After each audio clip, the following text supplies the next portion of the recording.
Bienvenidos. Iniciaremos a continuación el tratamiento del módulo 2 de esta materia de Derecho del Trabajo y la Seguridad Social. ¿Cuáles son los objetivos generales que nosotros vamos a reconocer en este módulo? Debemos partir de un primer concepto, de una primera idea, cuál es la de fortalecer el conocimiento de las distintas instituciones del derecho del trabajo que vamos a tratar en el presente módulo. Descubrir en cada una de estas instituciones la faz protectoria que siempre forma parte y que siempre va a estar presente en toda la normativa de la Ley de Contrato de Trabajo. Analizar distintos supuestos y clasificaciones, tanto en la jornada de trabajo como en el régimen de suspensiones, que también va a formar parte del presente módulo, recurriendo en el caso de la suspensión del contrato de trabajo a un análisis pormenorizado de las distintas situaciones y las distintas consecuencias con derecho a salario o no que tiene previsto y contemplado la ley. Repetimos y reiteramos el esquema conceptual general que forma parte del módulo que estamos tratando y de la materia en general, y nos situaremos, si quisiéramos hacer una concentración del punto de este esquema general, en este módulo de protección a los trabajadores como parte de toda la temática que vamos a desarrollar en el módulo 2. Como objetivos especiales de este módulo particular, nosotros podemos resaltar la ejercitación en los cálculos y procedimientos a los cuales vamos a hacer referencia como cuestiones obligatorias señaladas por la ley, conocer cuáles son los modos en los cuales se debe apelar a las comunicaciones y se deben cumplir las notificaciones de estas situaciones, lograr distinguir las particulares normas que regulan el trabajo de mujeres y menores y desarrollar respecto de la extinción una breve referencia de los distintos formatos y cálculos indemnizatorios o no que se deben reconocer. Un esquema conceptual de la temática que vamos a desarrollar en este módulo es partir de la idea de que en el derecho del trabajo y su evolución se han efectuado cambios respecto de un aspecto largamente debatido en la historia y en la evolución del trabajo, cuál fue la jornada de trabajo y la necesaria limitación de la cual hoy reconoce como particularidad. A su vez, en todas estas instituciones, tanto la jornada, los supuestos de suspensión como la extinción, es importante resaltar, y ya lo vamos a analizar, que existen toda una serie de obligaciones formales a cumplir y situaciones de mayor profundización, como es en el caso de los supuestos de salud, estableciendo y reconociendo que en las categorías especiales de trabajadores, como son las mujeres y como son los menores, vamos a detectar pautas protectorias especiales porque son las categorías más débiles y por lo tanto requieren una mayor profundización en la protección. Ingresando al desarrollo de la clase, vamos a iniciar el análisis de la jornada de trabajo. Esta jornada de trabajo, que ya seguidamente vamos a analizar cuál es la definición que se reconoce de la misma, tiene dos bases normativas que la van a regular. Una es la Ley de Contrato de Trabajo. Podemos partir inclusive de la Constitución Nacional, el 14 bis, que nosotros ya hemos analizado en el módulo número 1, cuando dentro de los derechos individuales se reconocía la jornada limitada. Esa jornada limitada del 14 bis es la que nosotros ahora vamos a analizar. La Ley de Contrato de Trabajo la regula y también especialmente la Ley 11.544, que es una ley que ustedes deben estudiar y conocer con profundidad porque es la ley que regula la jornada de trabajo que tiene una vigencia nacional, o sea que la misma regulación normativa de jornada nosotros la tenemos como válida y vigente en todo el país. Una primera definición e idea de lo que se entiende por jornada de trabajo es todo este tiempo que el trabajador se encuentra a disposición del empleador sin que pueda disponer de ese tiempo para su beneficio propio. Esta es la conceptualización de la jornada, entendiéndose jornada toda la puesta a disposición del trabajador, esté ejecutando o no la actividad, pero sí con esa disponibilidad en favor del empleador. Se entiende jornada de trabajo el tiempo que comprende la llegada al lugar de trabajo y la salida del lugar de trabajo. Ese es el lapso o ese es el esquema temporal que nosotros vamos a poder incluir para el concepto de jornada. Hay determinadas actividades con convenios colectivos especiales que extienden esta jornada de trabajo a minutos antes de la llegada y minutos después de la salida, como es el supuesto de los choferes de colectivos. Estos tienen una figura que es el tome y el deje, que les consagra 20 minutos antes y 20 minutos después, antes de la llegada y después de la salida, que es el trayecto que se les reconoce para llegar hasta su casa y que también queda incluido dentro del concepto de jornada. Pero estas son situaciones, digamos, particulares que no rigen para los conceptos en general. La jornada de trabajo dispuesta y regulada en la Ley de Contrato de Trabajo tiene distintos supuestos que nosotros los vamos a analizar y los vamos a clasificar. Una primera forma de clasificación es reconocer que existe una jornada de trabajo normal. La jornada normal que reconoce la Ley 11.544 es la de 8 horas diarias y 48 horas semanales. El condicionamiento es que tanto diario como semanal se respondan estos parámetros máximos, 8-48. Existe una posibilidad de extender dentro del concepto de jornada normal hasta las 9 horas diarias sin que yo sobrepase las 48 horas semanales. Esto de alguna manera le permite al empleador tener una mejor movilidad en la organización del horario, si bien no puede cometer excesos en ese sentido, ni variar la jornada de trabajo reconocida, porque esto forma parte de un derecho esencial de la relación y que de ninguna manera puede ser modificado unilateralmente por el empleador sin el consenso o sin el requerimiento del trabajador. Otra clase de jornada que nosotros podemos determinar dentro del esquema de la ley es la que se denomina insalubre. Esta jornada insalubre es la que se debe desarrollar en lugares que sean penosos, que tengan contacto con sustancias que puedan generar algún tipo de riesgo tóxico para el trabajador, situaciones en las cuales, previa calificación de insalubridad, esta jornada solamente se puede admitir con una extensión de 6 horas diarias y 36 horas semanales. No podemos concebir la posibilidad de horas extras cuando estamos hablando de una jornada insalubre. Otra clasificación es la jornada nocturna, o sea, la que se trabaja durante la noche. Esta también por reconociendo un efecto negativo en el organismo del trabajador, el realizar siempre trabajo nocturno, la ley con su fuerza protectoria le reconoce una menor extensión que la jornada diurna. Por eso nosotros aquí vemos que la jornada nocturna solamente puede ser de 7 horas diarias o 42 horas semanales.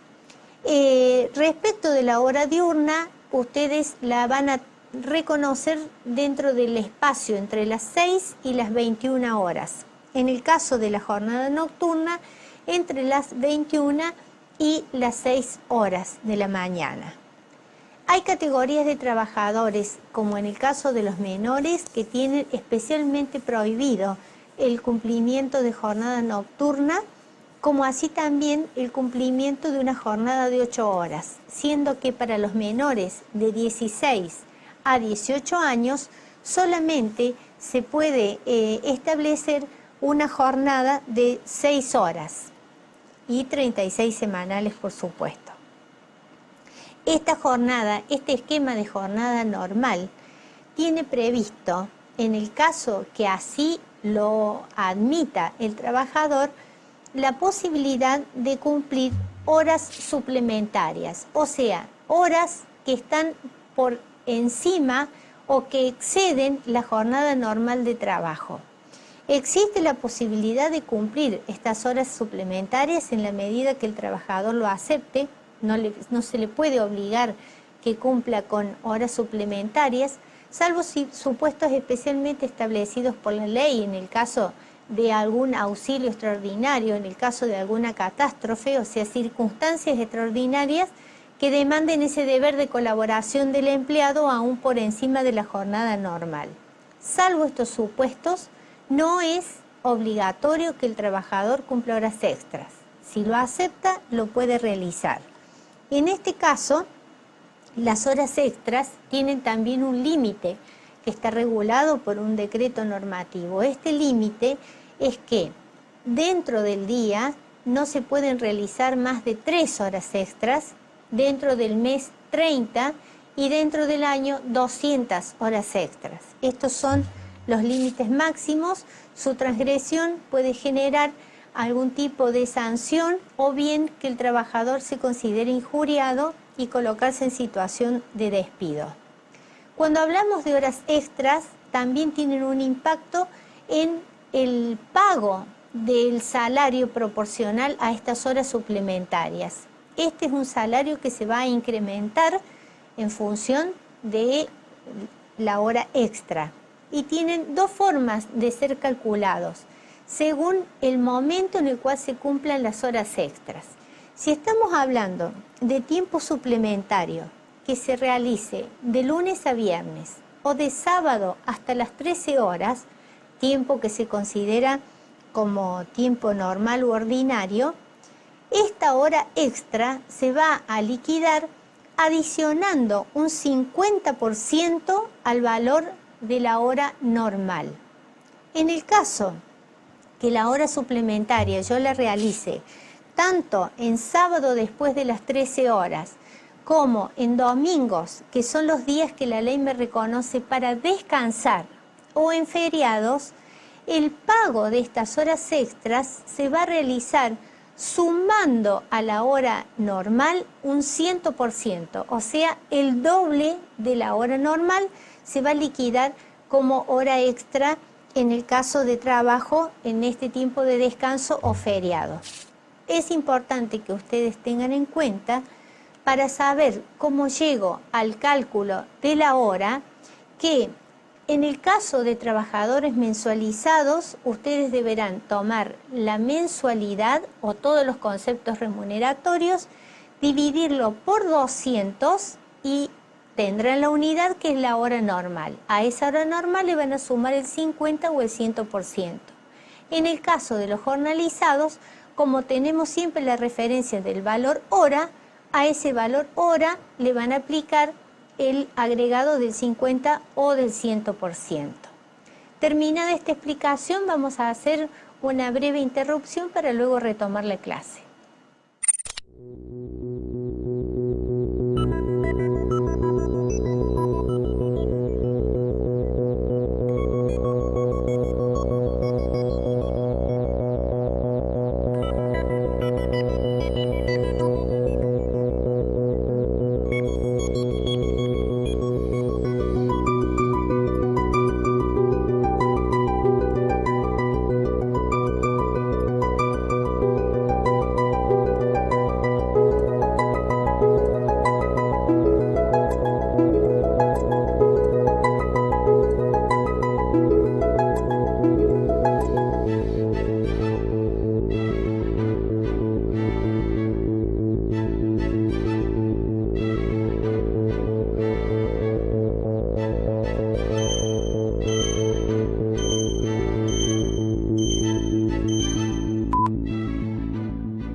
retomamos la clase, proseguimos con la jornada y dentro de la jornada la referencia a este tiempo suplementario. Existe, dispuesto también por la misma ley de contrato de trabajo, todos estos temas, por supuesto que ustedes los van a tener que reforzar con una lectura detenida de la ley de contrato de trabajo, que tiene regulado todos estos supuestos de manera clara. Por eso es que siempre tienen que saber que la ley de contrato de trabajo los debe acompañar para poder aplicar eficientemente todos estos conceptos. ¿Qué ocurre cuando se realiza el diagrama de la jornada y las horas normales? Porque esta jornada de 8 horas diarias y 48 horas semanales se puede organizar, y eso es una potestad del empleador, en cualquier tramo de la semana. O sea que puede iniciar de lunes en adelante o puede iniciar de miércoles en adelante, y en algún momento, según este diagrama, las 48 horas normales me van a comprender el sábado por la tarde y el domingo, que son los días que la ley de descanso reconoce como obligatorios para el trabajador. Esto nos genera una colisión que la ley ha resuelto, admitiendo la posibilidad de que las horas normales me comprendan estos días de descanso. Pero de ocurrir esta situación, de ocurrir esta circunstancia, nace en favor del trabajador el llamado descanso compensatorio. ¿Qué quiere decir este descanso compensatorio? Que si debe trabajar a partir de las 13 horas del sábado y el domingo incluido, la ley le admite el derecho a compensar el momento o el tiempo de descanso en otro momento de la semana con una extensión similar. El otro supuesto que yo les incluyo acá es cuando el tiempo de descanso me queda comprendido, pero dentro de una extensión que supera la jornada normal. En este caso, el derecho para el trabajador va a ser doble. Uno, que es el derecho a que se le otorgue el descanso compensatorio, y otro, a que se le liquiden estas horas extraordinarias con una extensión o con el adicional o el plus del 100% que nosotros ya hemos analizado que va a ocurrir en el caso de horas suplementarias en estos tiempos de descanso. Una cuestión importante que también va a estar contemplada en la ley y que les pongo de relieve. ¿Qué ocurre si cuando el trabajador, cumpliendo trabajo en este horario del sábado por la tarde o el domingo, luego no encuentra el otorgamiento por parte del empleador de este descanso compensatorio? La ley le concede como beneficio, que lo debe hacer valer porque si no lo pierde, de comunicar que se va a tomar este descanso compensatorio, lo cual debe hacer notificándolo 24 horas antes al empleador. Y en este supuesto, en el supuesto que sea el trabajador quien debe exigir el otorgamiento del descanso compensatorio, aun cuando se trate de jornada normal, la ley le reconoce derecho a que se le pague doble, o sea, con el incremento como sanción a la resistencia del empleador a otorgarle el descanso compensatorio. Y en el caso de las vacaciones, también es importante señalar que si el trabajador no hace valer el derecho a tomarse este descanso y deja transcurrir el tiempo, va a perder esta posibilidad. Por eso es importante que lo tengan en cuenta y que lo puedan gobernar. Respecto de la liquidación de las horas extras, volvemos a repetir, son conceptos remuneratorios, o sea que van a devengar los descuentos de ley, y se tiene que consignar en el recibo de sueldos que se va a confeccionar para liquidar la remuneración del trabajador como un concepto separado de lo que es el salario básico. Es importante señalar que en el recibo se individualicen cuántas son las horas extras que se le liquidan, el valor unitario y el valor total. el recibo tiene que ser claro y referenciado de forma tal de que permita comprender cuáles son los conceptos que se están abonando, cuántas son las unidades, para que pueda permitir el control del mismo. Eso es fundamental. El recibo de haberes es un documento que es obligatorio, que se debe llevar en doble ejemplar. Y cuando hablamos de jornada, la ley 11.544 les fija a los empleadores una obligación especial, que es llevar un documento que se llama planilla de horarios y descansos, que se debe exhibir, debe estar a la vista de los empleados, en la cual se consigna la nómina de empleados vigente y el horario que cada uno va a desempeñar. Esta planilla es obligatoria, debe ser presentada para ser sellada en el Ministerio de Trabajo en igual forma y sentido que el libro del artículo 52, que es otro de los documentos obligatorios. Concluyendo el tema de jornada, vamos a iniciar ahora el análisis de las suspensiones en el contrato de trabajo. ¿Qué significan? Una primera idea fundamental para entender las suspensiones en el contrato de trabajo, ¿cuál es? Que hablar de suspensiones significa que el contrato sigue vigente y que lo único que se modifica o que varía es alguna de las obligaciones previstas en este contrato de trabajo que se van a interrumpir temporalmente. Esa es la nota tipificante de las suspensiones. El cese de alguna de las obligaciones previstas en ese contrato de trabajo, pero no indeterminadamente, sino con un tiempo expreso de vigencia, que es uno de los requisitos fundamentales que se tiene previstos para la suspensión. La ley, en sus distintos artículos, reconoce las principales causas de suspensión. Y en una clasificación, como la hemos establecido acá, vamos a tener uno de los primeros supuestos que están vinculados con algún problema de salud del empleado, tanto enfermedad o accidente, inculpables o como consecuencia del contrato de trabajo, que de ocurrir alguna de estas situaciones, automáticamente se suspende, mientras dure la carpeta médica, la obligación de prestar servicio por parte del trabajador, subsistiendo el deber de pagar la remuneración a cargo del empleador.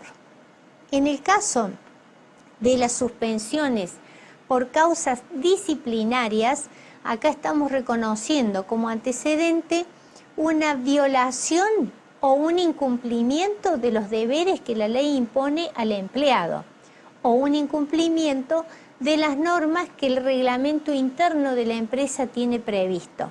En estos supuestos de faltas disciplinarias del trabajador, la ley le reconoce al empleador la posibilidad de aplicar suspensiones, que deben ser igualmente por tiempo limitado, con una determinación expresa del inicio y de la finalización, y que por tratarse de una falta disciplinaria cometida por el trabajador, este tiempo en el cual se suspende la prestación laboral no devenga derecho remuneratorio. Esa es la diferencia que tiene con los supuestos de enfermedad. Cuando hablamos de suspensiones por causas económicas, estamos reconociendo la existencia de factores que afectan la actividad normal de la empresa.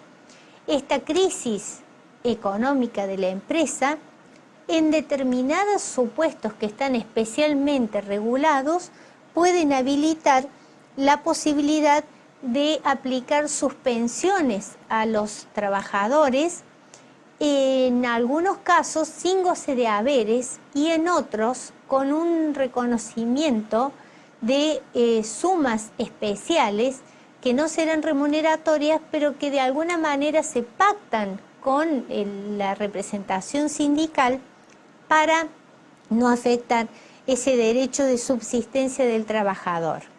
En la actualidad, La única manera por la cual el empleador puede disponer estas suspensiones por causas económicas es acreditando que en forma previa ha realizado el procedimiento preventivo de crisis.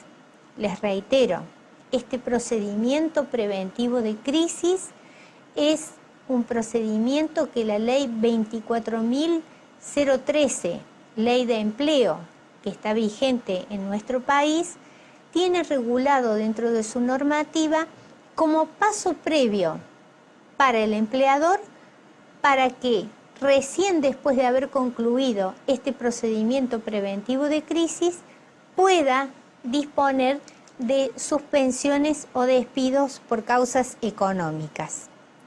Otra causa de suspensión que también está regulada en la ley es el supuesto de maternidad. La mujer trabajadora, cuando se encuentra en estado de maternidad, en estado de embarazo, tiene derecho a una licencia por maternidad que se traduce en 90 días en los cuales no va a prestar servicio y si bien no recibe remuneración, recibe una asignación por maternidad que va a ser de igual valor que el salario que venía percibiendo. Esta es otra de las situaciones. Existen asimismo otras causas de suspensión que no son las fundamentales y que también las vamos a analizar.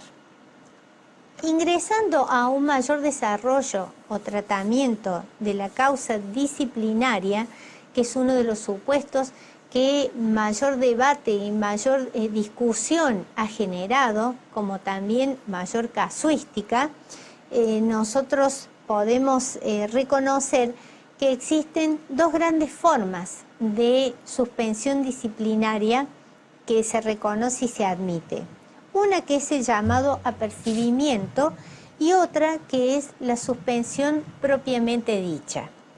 Cuando hablamos de apercibimiento, siempre debemos considerar que para aplicar una sanción, la misma ley nos exige o nos pide que analicemos cuál es la conducta o cuál es la situación en la que se encuentra ese trabajador, cómo ha sido su legajo, si es un trabajador que tiene antecedentes o no de sanciones, todo lo que me va a servir para medituar de qué tipo de persona estamos hablando y cómo debo yo comportarme como empleador. Si es un trabajador que no reconoce antecedentes y ha cometido una falta menor, porque también es importante saber qué tipo de falta es la cometida por el trabajador. Entonces, si nos colocamos en el supuesto de una falta menor y un trabajador que no tiene antecedentes, siempre recomienda la ley aplicar una medida proporcionada y por eso es que se hace referencia a este apercibimiento.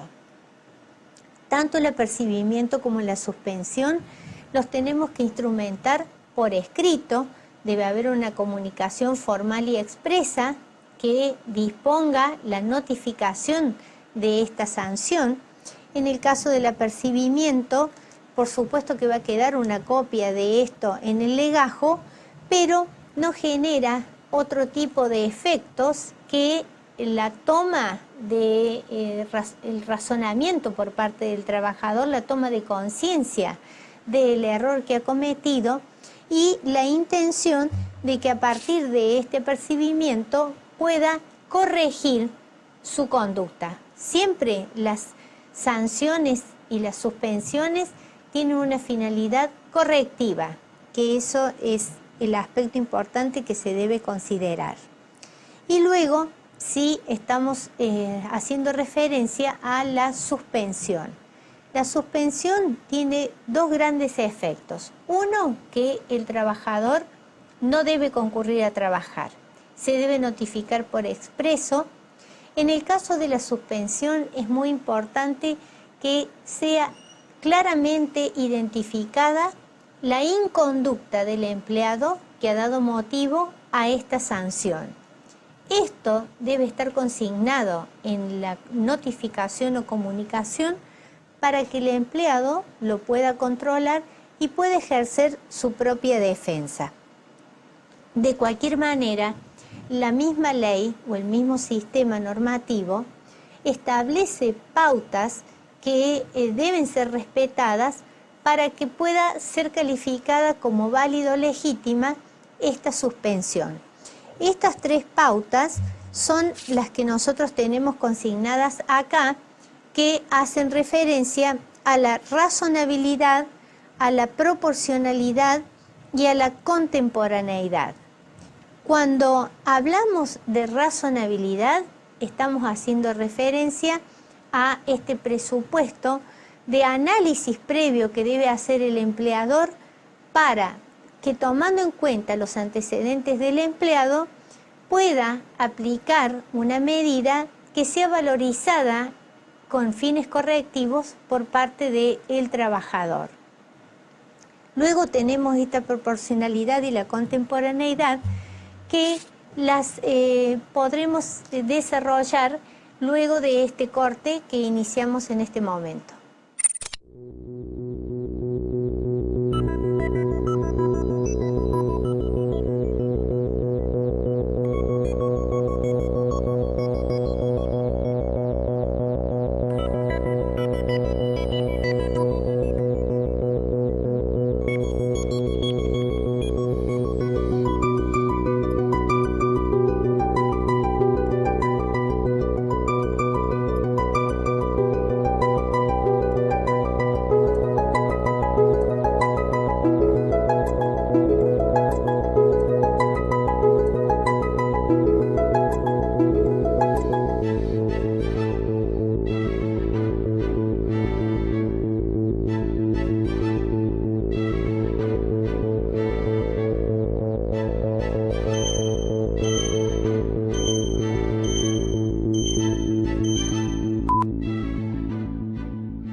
Retomamos este módulo y retomamos el tema igualmente. Estábamos analizando las suspensiones, las causas disciplinarias, y en el caso de las suspensiones nos restaba por analizar cuál es el alcance que tiene este término proporcionalidad y contemporaneidad.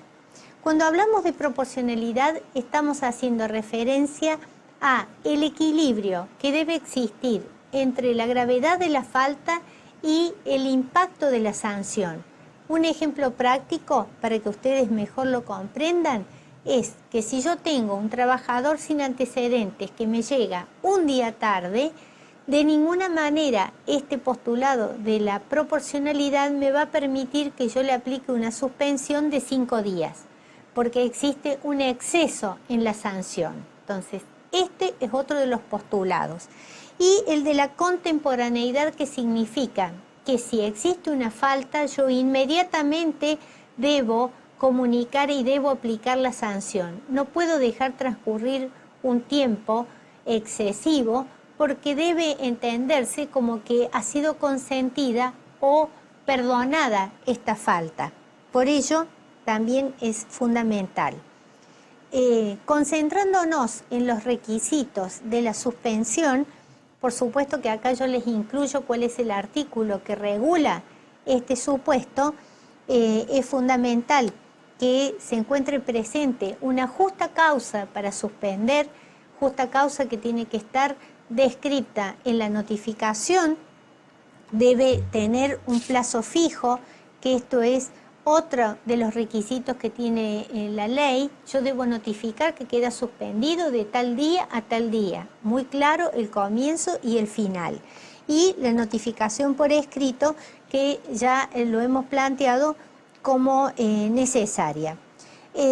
La introducción acá de la redacción del artículo 67, el cual invito que ustedes puedan repasarlo con la Ley de Contrato de Trabajo, es porque vinculamos a esta suspensión con el derecho disciplinario que tiene el empleador. Es justamente en el ejercicio de este derecho disciplinario que podrá aplicar este tipo de sanciones. Y respecto del trabajador, ¿cuál es el derecho que la ley le reconoce? Bueno, el derecho es que en el plazo de 30 días el trabajador pueda notificar al empleador su rechazo, impugnación o disconformidad a la sanción. Este cuestionamiento que el trabajador puede realizar de la sanción, de no ser modificada por el empleador, le podrá habilitar el derecho a demandar judicialmente el cese de la suspensión y la modificación de esta decisión. Esto es un derecho que siempre le queda en favor del trabajador. El concepto de suspensión y el instituto de la extinción que vamos a analizar seguidamente tienen que ser entendidos y diferenciados en cuanto a que las suspensiones disciplinarias no tienen el objeto de dar por concluido el contrato, sino que solamente buscan una corrección en la conducta del trabajador. Es una toma de conciencia, es un pedido que reflexione para que retome el camino de la buena senda y de la buena fe, que es otra de las obligaciones recíprocas que tienen el empleador y el empleado en un contrato de trabajo. Muy distinto es hablar de suspensión que hablar de extinción. La extinción no tiene un objeto correctivo, es simplemente una disposición que con causa o sin causa puede servir para que se finalice definitivamente el contrato de trabajo. Esta extinción, que es la muerte del contrato de trabajo, tiene una extinción natural o una extinción previsible. ¿Cuál es la reconocida en la Ley de Contrato de Trabajo? El estado de jubilación del trabajador. Su contrato rige hasta que se jubila. Esa es la finalización natural del contrato. De no ser esta situación, nosotros podemos clasificar los distintos supuestos que también van a disponer la extinción del contrato o la finalización del contrato. Una manera de clasificar estos supuestos es agrupando los modos de finalización que no llevan indemnización y diferenciarlos de los que sí van a merecer este derecho indemnizatorio especial. Dentro de los supuestos sin indemnización que están consignados aquí, con los artículos que los regulan para que ustedes los puedan leer y profundizar, es el supuesto de jubilación, 252 de la ley, cuando el trabajador se encuentra en edad y condiciones para jubilarse, el empleador, notificación previa, puede dar por extinguido el contrato justamente por este supuesto. Otro supuesto que responde a la falta de voluntad de prestar servicio por el trabajador es el abandono del trabajo, previsto en el artículo 244. Fundamental para poder entender abandono de trabajo es el requerimiento previo del empleador intimando al trabajador a que se presente a trabajar, lo que va a tener que notificar fehacientemente, o sea, por telegrama, por carta documento, por escribano, este requerimiento fehaciente, en el plazo de 2 días hábiles, debe ser notificado al trabajador para que se presente y retome tareas, con el apercibimiento de no cumplir, de entender configurada justa causa por abandono de trabajo. Otro de los supuestos que va a implicar una extinción y que no va a generar derecho indemnizatorio es la renuncia del trabajador, regulada en el artículo 240.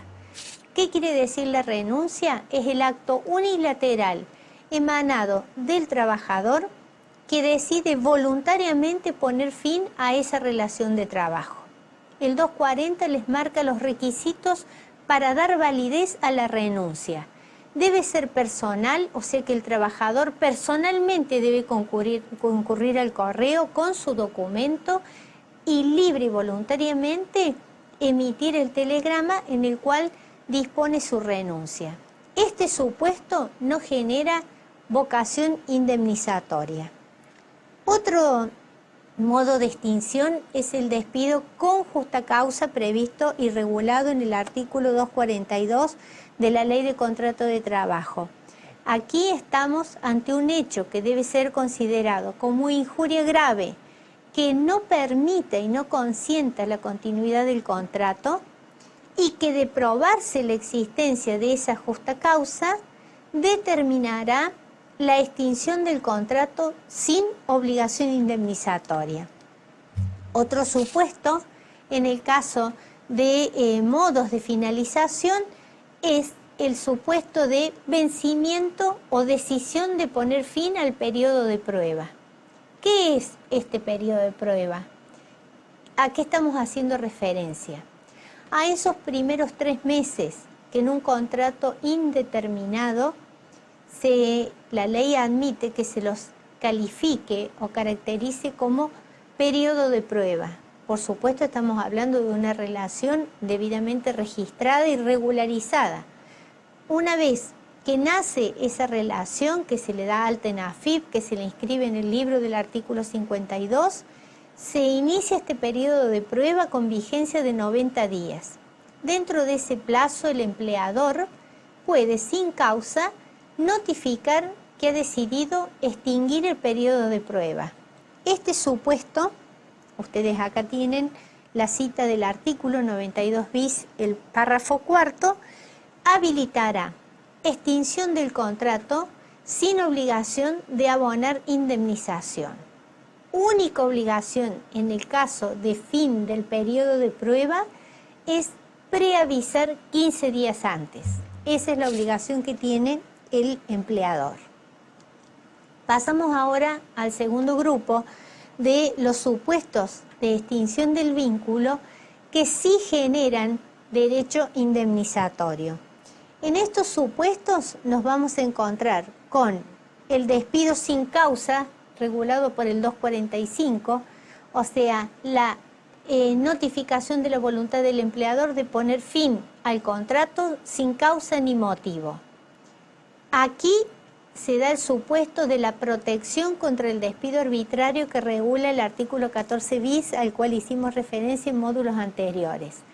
Este supuesto de despido incausado, despido injustificado, que es la otra manera en la cual nosotros lo vamos a encontrar citado o denominado, si bien no se le prohíbe al empleador el uso de esta opción, implica en beneficio del trabajador el derecho a percibir una indemnización. Y en el caso del despido indirecto, que es el artículo 246, es el corte definitivo que el trabajador pone a su relación de trabajo, citando o como causa de serios y severos incumplimientos a obligaciones que el empleador tenía en el marco de esa relación de trabajo.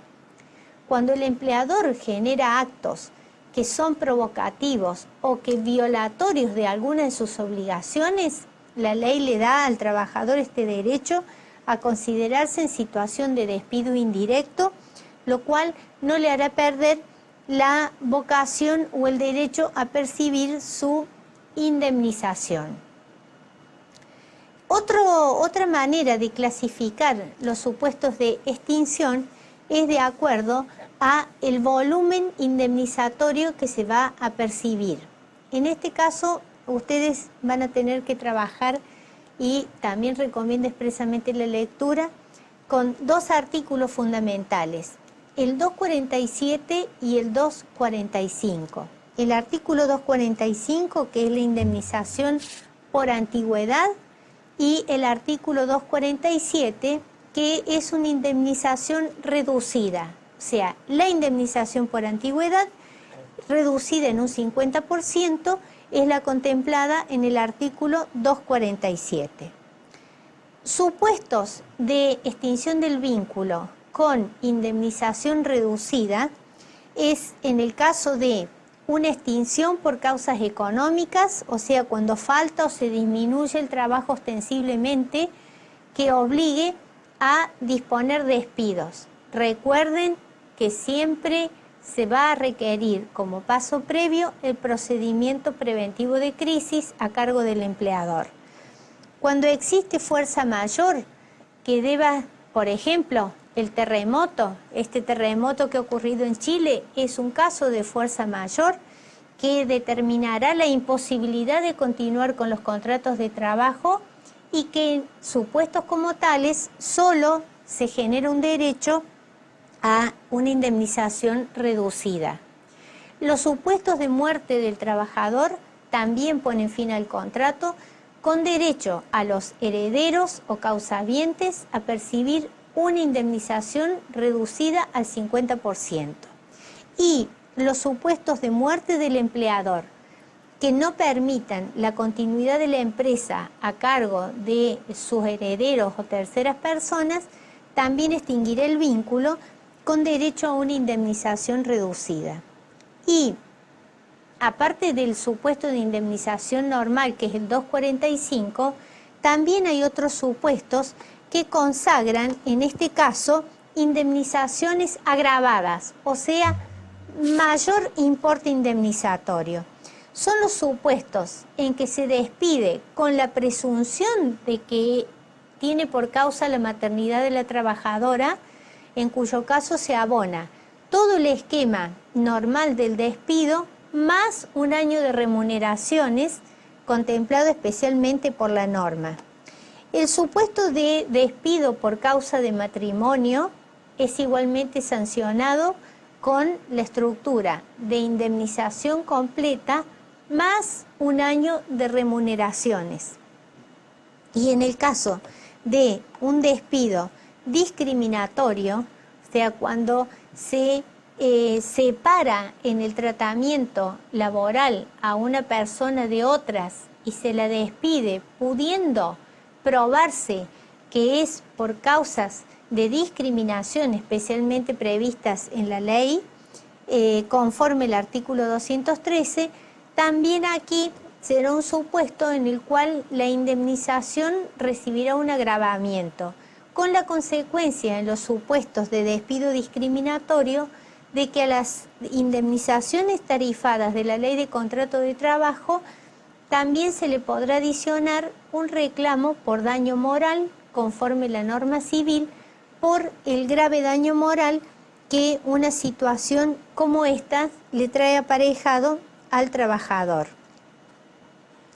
Cuando nosotros hacemos referencia al despido incausado o a la renuncia, que son los dos supuestos de extinción por decisión unilateral del empleador o del trabajador, se inserta como cuestión importante el derecho al preaviso. Este derecho al preaviso que está regulado a través de los artículos 231 y 232. El preaviso es el aviso que se le debe dar al trabajador antes de que se produzca la extinción. Este preaviso se encuentra regulado conforme la antigüedad en tres supuestos: periodo de prueba, los 15 días que ya hicimos referencia, y pasado el periodo de prueba, si el empleador tiene menos de 5 años, el preaviso será de vigencia, tendrá vigencia de un mes, y si son de su antigüedad, si el empleado tiene antigüedad superior a 5 años, su preaviso se extenderá a 2 meses. Haciendo referencia a la situación de suspensiones y de extinciones, que son los temas que estamos tratando, a continuación los invito a ver un video en el cual precisamente la persona que se presenta en el video este que ustedes van a ver, hace toda una serie de análisis de las situaciones que se deben entender como causas de suspensión, la diferenciación con los supuestos de extinción. Si bien están haciendo referencia a normas españolas, la similitud de las leyes laborales nos permite apreciar y aplicar el video para este caso.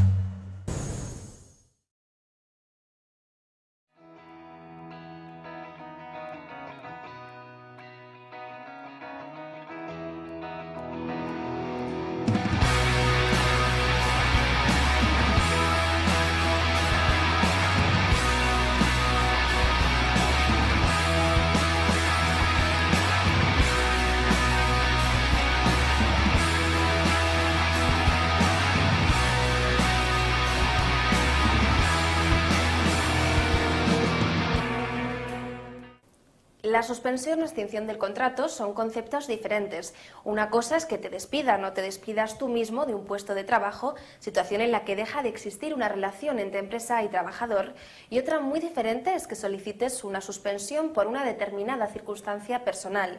Cuando se interrumpe temporalmente un contrato de trabajo, no se percibirá remuneración económica, aunque seguirá vigente una relación contractual.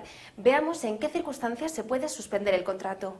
Por mutuo acuerdo entre las partes, por causas determinadas en el contrato de trabajo, por incapacidad temporal del trabajador, por incapacidad permanente del trabajador, por riesgos durante el embarazo, por maternidad de la trabajadora, adopción o acogimiento, por el ejercicio de un cargo público representativo, por la privación de la libertad del trabajador mientras no exista sentencia condenatoria, por razones disciplinarias, por fuerza mayor con carácter temporal, por causas económicas, técnicas, organizativas o de la producción, por el ejercicio de la huelga, por el cierre legal de la empresa o por excedencia. Si un trabajador desea pedir una excedencia de entre 2 y 5 años, debe haber trabajado al menos 1 en la empresa.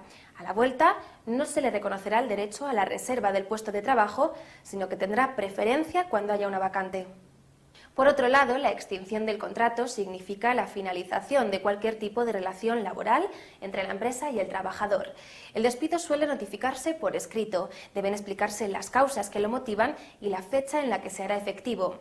Las causas por las que se puede declarar un despido son las siguientes. Por fuerza mayor, es decir, cuando suceden hechos extraordinarios e imprevisibles que impiden que se pueda llevar a cabo el trabajo, como pueden ser un incendio o una inundación. El despido colectivo se produce cuando una empresa atraviesa dificultades económicas. Se pretende reducir gastos para recuperar la viabilidad de la empresa. El despido disciplinario sucede cuando el trabajador incumple gravemente sus obligaciones. Puede ser por la disminución continuada o voluntaria del rendimiento del trabajo, ofensas verbales o físicas u otros factores como puede ser la embriaguez o toxicomanía. Y por causas objetivas, puede ser la falta de capacidad del trabajador, la falta de adaptación, por causas económicas, por cierre de negocio, por faltas injustificadas de asistencia al trabajo. El trabajador puede recurrir el despido y, dependiendo de los motivos que lo justifiquen, puede declararse procedente, improcedente o nulo. Bueno, ingresamos en el último bloque. Para poder cambiar de tema, voy a concentrarme en una breve referencia para mejor entender este artículo 245, que es el artículo fundamental con el cual nosotros vamos a tener que trabajar en todos los supuestos de despido incausado y que es el llamado indemnización por antigüedad. Aquí se les ha marcado a ustedes los puntos y aspectos fundamentales a tener en cuenta para no incurrir en error. El artículo 245 les dice que esta indemnización por antigüedad va a ser equivalente a un mes. ¿Qué mes? Esta mejor remuneración mensual, normal y habitual que el trabajador ha devengado en el último año de trabajo computando el día del despido. Esta mejor remuneración mensual, normal y habitual se tiene que multiplicar por cada año de antigüedad o fracción que supere los 3 meses. Para que ustedes entiendan, esto quiere decir que si el trabajador tiene una antigüedad de 5 años y 4 meses, mi antigüedad para estos cálculos va a ser de 5 años. O sea que cuando supero la fracción de 3 meses, subo un año más al cálculo de la antigüedad. Si ese trabajador tiene como mejor remuneración mensual normal y habitual 2.000 pesos y su antigüedad es de 4 años y 5 meses, será 2.000 por 5 el valor de su indemnización por antigüedad. Ahora bien, el segundo párrafo del 245 les establece un condicionamiento y es el que se llama tope. Este condicionamiento significa que esa base mensual mejor normal y habitual que yo voy a tomar, si supera este tope, entendido el tope como 3 veces el promedio de todas las remuneraciones del convenio colectivo aplicable, la ley me impone la utilización del tope. Estos topes, por supuesto que no van a tener que ponerse ustedes a hacer el cálculo, sino que los publica el Ministerio de Trabajo para cada una de las actividades. Entonces, cuando yo determino la base remuneratoria, siempre la debo cotejar con este tope y seleccionar el valor menor. Esto indudablemente ha merecido muchos reproches y en el plano de la Corte Suprema los invito a que ustedes puedan leer el fallo Bisotti contra AMSA, que es un fallo de la Corte Suprema del año 2004, en el cual se declara la inconstitucionalidad de este segundo párrafo del 245. Los invito, por cierto, a que lo puedan buscar, lo van a encontrar en cualquier base jurisprudencial para que puedan entender los razonamientos. ¿Cuál es el piso indemnizatorio en el caso de empleados de poquita antigüedad? 1 mes de sueldo es la indemnización mínima que se le debe reconocer. Terminado el tema de la extinción, analizaremos ahora los supuestos de trabajos de estas categorías especiales que nosotros hemos marcado en el comienzo de este bloque y de este módulo, como es el trabajo de las mujeres y de los menores, categorías que merecen una mayor protección. Y por eso es que dentro de la Ley de Contrato de Trabajo ustedes van a encontrar respecto de la mujer principios y pautas fundamentales que la protegen. Un aspecto esencial es el vinculado con la discriminación. De ninguna manera se puede discriminar a la mujer por su condición de mujer para el acceso a determinados puestos o para el acceso al derecho a ser superada en las escalas jerárquicas. Esta misma protección de no discriminación se reconoce respecto del sueldo. En el caso del sueldo, tampoco puede haber discriminación ni variaciones en la mujer, tanto en relación al mismo cargo, en el caso del hombre, como respecto de la mujer. Cuando nosotros hacemos referencia a la mujer en su estado de embarazo, hemos analizado anteriormente que la ley le reconoce supuestos de licencia por maternidad en los cuales se suspende la prestación de trabajo por cuestiones expresamente reguladas en la ley. En estos supuestos, la trabajadora va a percibir esta asignación por maternidad con el mismo contenido económico que el sueldo que venía percibiendo.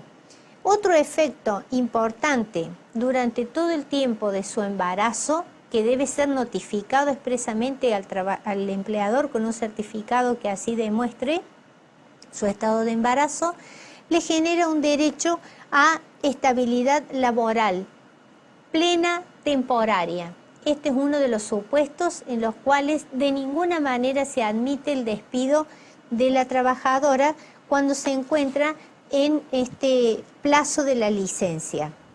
El cómputo de este derecho protectorio va a tener siempre efecto a partir de la notificación fehaciente de su situación de embarazo.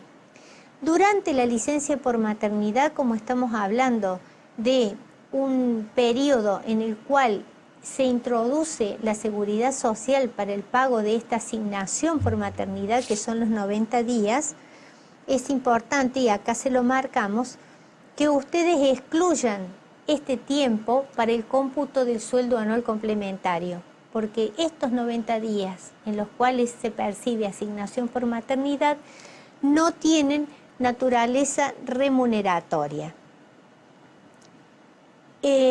La ley de contrato de trabajo para esta trabajadora embarazada le reconoce la prohibición expresa de prestar trabajo en este plazo de los 90 días, que se regulan como 45 días antes del embarazo, del parto, 45 días posteriores al parto, siendo que existe la posibilidad de decisión de la trabajadora de reducir a 30 días la primera etapa antes del parto para poder acumular los 60 días posteriores.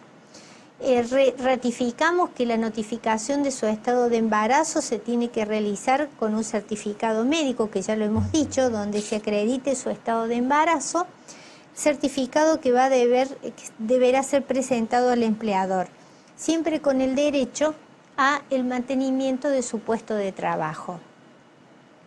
Una vez que se produce el nacimiento, la ley sigue protegiendo a la trabajadora, por ejemplo, con el llamado descanso por lactancia. Ustedes van a poder analizar en la ley que se le reconoce el derecho a 2 descansos de media hora por cada jornada. Este es un derecho que lo tiene hasta 1 año. Tiene también la posibilidad de un estado de excedencia, que ya lo vamos a analizar. Tiene la posibilidad de hacer valer ese estado de excedencia, no solo para los supuestos de embarazo, sino también para los supuestos en los cuales tenga un hijo enfermo que deba estar a su cargo. Para poder entender un poco este estado de excedencia al cual nosotros estamos haciendo referencia, vamos a decir que es un periodo al que puede acceder la trabajadora cuando ha tenido familia, cuando ha tenido el nacimiento de su hijo, y también cuando su hijo se encuentra enfermo. ¿Cómo se regula este estado de excedencia? Antes de la finalización de la licencia por maternidad, esos 90 días que hemos dicho que se le reconocen a la trabajadora, 48 horas antes de finalizada la licencia por maternidad, esta trabajadora, por medio fehaciente, telegrama, carta documento, deberá comunicar al empleador que existe su voluntad de ingresar en este periodo de excedencia. Esta referencia que nosotros hacemos acá es para determinar que cuando la trabajadora notifica su voluntad del estado de excedencia, no la pueden alterar situaciones extraordinarias que disponga el empleador, como suspensiones o licencias extraordinarias. Único requisito para poder hacer valer y usar del estado de excedencia es que tenga la trabajadora antigüedad de 1 año en la empresa. Cuando finaliza la licencia por maternidad o finaliza ese estado de excedencia, que debe ser de 3 a 6 meses, que no tiene derecho a remuneraciones en el estado de excedencia y que tampoco significa cómputo del tiempo de servicio, la ley le reconoce a la mujer distintas situaciones. Vencido el supuesto de licencia por maternidad o excedencia, puede volver a su trabajo en la empresa en las mismas condiciones en que lo venía haciendo, renunciar, en cuyo caso va a percibir una compensación que es igual al 25% de un sueldo por su antigüedad. Puede quedar en situación de excedencia, que ya lo hemos hecho, o bien puede no volver a trabajar, que será el único supuesto en el cual la ley va a entender que ha renunciado en forma tácita sin perder el derecho a percibir esta compensación por antigüedad del 25%. En el caso de los menores, también nosotros encontramos que en época reciente, en el año 2009, se ha dictado la ley 26.390, en la cual se dispuso una protección del trabajo, prohibición del trabajo infantil, una elevación de la edad mínima para estar en trabajo, disponiendo que solamente a partir de los 16 años es que se puede aceptar el menor trabajando, siendo que subsiste la edad normal de 18 años.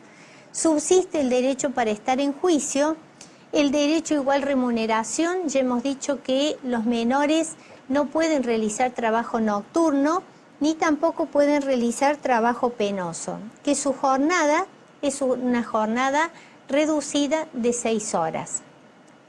Les recomiendo que puedan tomar una lectura profunda de la ley 26.390 para poder fijar estos conceptos que estamos analizando.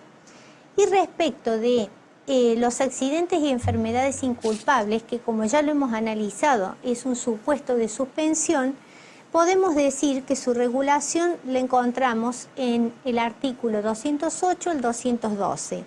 Este artículo reconoce un derecho a licencia por enfermedad que se toma en cuenta y se calcula según antigüedad y cargas de familia. Sin cargas de familia, hasta 3 meses si su antigüedad es menor a 5 años, 6 meses si es mayor. Con cargas de familia se duplican todos estos plazos. ¿Cuál es la obligación del trabajador? Su obligación es notificar en la primera jornada en que no va a concurrir al trabajo su situación de enfermedad o de accidente. Luego acreditará con certificado médico. En el caso de enfermedades o accidentes, ambos contemplados por la ley, si son inculpables, ustedes van a tener que regirse por la ley de contrato de trabajo. Y si son vinculados con el trabajo, deberán remitirse a la ley 24.577 de riesgos de trabajo. Si terminamos el análisis de este tema con los artículos 211 y 212. Si vencido los plazos de enfermedad subsiste la carpeta médica, agotadas las licencias, el trabajador tiene derecho a 1 año con reserva de puesto, sin goce de remuneraciones. Ese es el único condicionamiento. Y si antes del vencimiento del año se consolida su incapacidad, debemos aplicar el artículo 212. Es obligación del empleador acordar un trabajo de acuerdo a la nueva capacidad del trabajador. Si ha disminuido su capacidad, lo debe cambiar a un puesto acorde. Si no dispone de ese puesto, el contrato se extingue con derecho al pago del 247. Si teniendo un puesto no lo otorga, se extingue el vínculo con la sanción del 245. Y en el caso de incapacidad absoluta, que es el último supuesto que nosotros tenemos acá, cuando supere el 66%, es obligatorio extinguir el contrato de trabajo con derecho al trabajador a percibir el artículo 245, o sea, la indemnización completa. He citado los artículos a los fines de que ustedes los profundicen con la lectura de la Ley de Contrato de Trabajo, y así es como llegamos al fin de esta clase. Repito, para mejor fijación de conceptos, estas ideas claves respecto de esta jornada, que ya hemos dicho que debe ser limitada, el derecho a los descansos, las horas extras que deben ser voluntarias, las especiales normas protectorias de la mujer, las suspensiones que no afectan a la vida del contrato de trabajo, sino a determinadas obligaciones que surgen del mismo, la normativa fuerte de protección que se reconoce para la mujer y los menores, formalidades expresas para la validez de los casos de extinción y el derecho a la protección de la salud en todas las contingencias que se puedan suscitar en relación al trabajador. Hemos concluido este módulo, que es profundo, tiene muchas instituciones. Reitero la necesidad de que ustedes tomen lectura de las bases normativas que les he indicado, y desde ya espero que les haya sido de utilidad y los saludo atentamente.